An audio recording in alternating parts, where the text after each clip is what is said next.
जिस समय सारा संसार सोता है उस समय एक सन्यासी जागता है।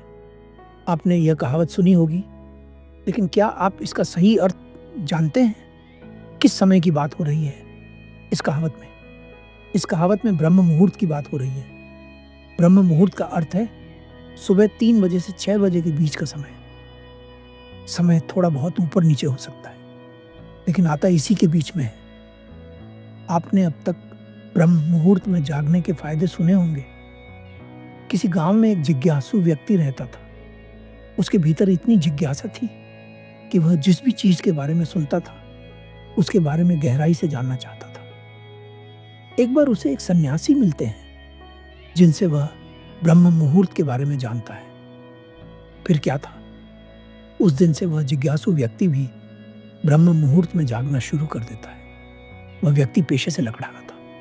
वह सुबह जल्दी उठता और लकड़ी काटने चला जाता।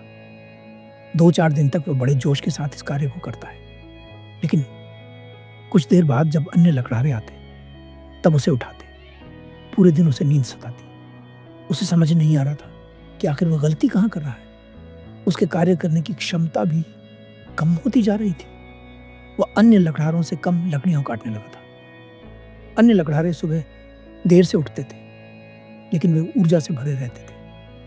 ये देखकर वह जिज्ञासु व्यक्ति चौंकता भी था, पर उसे कुछ समझ नहीं आ रहा था। एक दिन वह उन सन्यासी से दोबारा मिलता है और पूछता है, महात्मा जी, मैं हर दिन सुबह जल्दी उठता हूँ, लेकिन मेरी स्थिति तो पहले से भी खराब हो गई है। मैं किसी भी कार्य को अच्छे से नहीं कर पाता। मैं क्या करूं? कृपया मेरी समस्या का समाधान करें। वे महात्मा पूछते हैं, तुम सुबह उठकर करते क्या हो? वह व्यक्ति कहता है, मैं सुबह उठकर लकड़ी काटने चला जाता हूं। महात्मा पूछते हैं, किस उद्देश्य से तुमने ब्रह्म मुहूर्त में जागना शुरू किया? तुम्हारा उद्देश्य क्या था? वह व्यक्ति कहता है, मेरा उद्देश्य बुद्धिमान बनना था। महात्मा उस व्यक्ति से कहते हैं, क्या लकड़ी काटने से तुम बुद्धिमान बन सकते हो? ब्रह्म मुहूर्त में उठने से कोई बुद्धिमान नहीं बनता। उस समय बुद्धि पर काम करने से कोई बुद्धिमान बनता है। रात्रि का पहला प्रहर तो विचारों में ही बीत जाता है। हम कुछ ना कुछ लगातार सोचते रहते हैं। धीरे धीरे नींद आती है और ब्रह्म मुहूर्त तक आते आते सारे विचार पूरी तरह से शांत हो जाते हैं। फिर हमें गहरी नींद का अनुभव होता है। यही गहरी नींद उस ताजगी का कारण होती है जो हमें सुबह उठकर महसूस होती है। ब्रह्म मुहूर्त में उठना एक तपस्या है, और यदि तुम इस कीमती समय को किसी ऐसे कार्य में बर्बाद करोगे जो तुम्हें विकास की ओर नहीं ले जाता, तो यह तुम्हारा नुकसान होगा। यदि तुम चाहते हो कि तुम बुद्धिमान बनो, तो ब्रह्म मुहूर्त के समय ध्यान अर्चित करो। एक ध्यानी ब्रह्म मुहूर्त में ध्यान करता है। एक ज्ञानी ब्रह्म मुहूर्त में चिंतन करता है। यदि तुम ब्रह्म मुहूर्त में उठते हो तो कुछ सार्थक करो। कुछ भी करने के लिए इस कीमती समय को बर्बाद मत करो। वह जिज्ञासु व्यक्ति कहता है, धन्यवाद महात्मा जी, मुझे समझ आ गया कि मैं क्या गलती कर रहा था।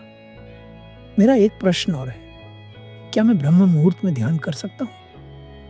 वे महात्मा कहते हैं, अवश्य, परंतु मेरा सुझाव है कि तुम दिन में किसी और समय से ध्यान करना शुरू करो। तभी तुम लंबे समय तक ध्यान कर पाओगे और उसके परिणाम भी पाओगे। शुरुआत में ध्यान करना ही तुम्हारे लिए कठिन होगा, और यदि तुम इसे ब्रह्म मुहूर्त से शुरू करोगे तो यह और कठिन हो जाएगा। वह जिज्ञासु व्यक्ति उन महात्मा को धन्यवाद कहता है और वहां से चला जाता है। इस कहानी से हम क्या सीखते हैं?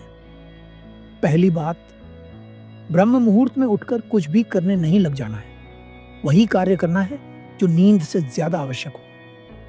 दूसरी बात, यदि ध्यान नहीं कर सकते तो कम से कम उस समय का उपयोग सोने के लिए करो, क्योंकि उस समय नींद सबसे गहरी होती है और उस समय हमें सपने भी नहीं आते।